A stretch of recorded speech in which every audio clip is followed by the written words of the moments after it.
Okay, here's the second video. Sorry, I got cut off. And conversely, if I wanted to find the measure of this angle here,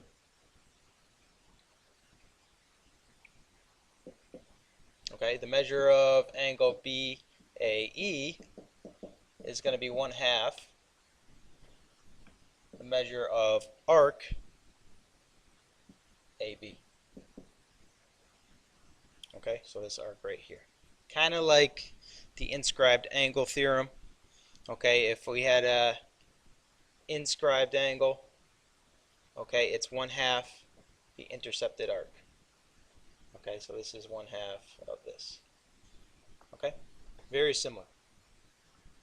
So let's look at an example. All right, I want to find the measure of angle 2. Well, I know that from arc ST is 134. All right, so the rest of the circle is 360 minus 134. All right, 360 minus 134 actually might help me to do it this way.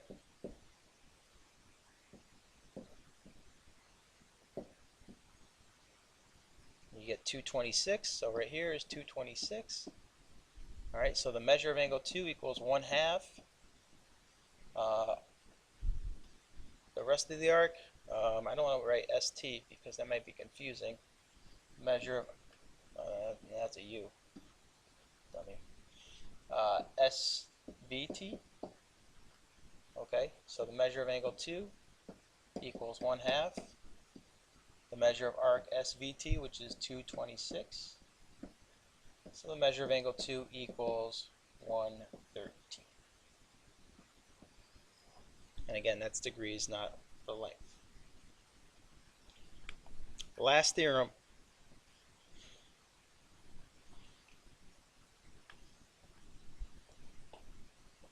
Okay. The last theorem says that if two secants, a secant and a tangent, or two tangents intersect in the exterior of the circle, then the measure of the angle formed is 1/2 the positive difference of the measures of the intercepted arcs. Okay, so what that means is this angle here, the measure of angle 1,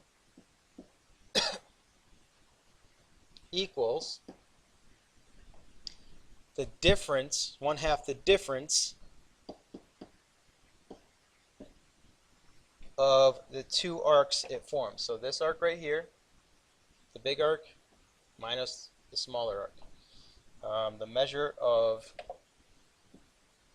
arc DE minus the measure of arc BC.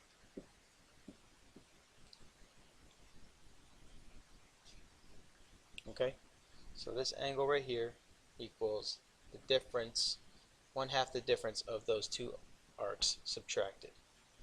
All right, let's look at two examples to figure this out. And I want to find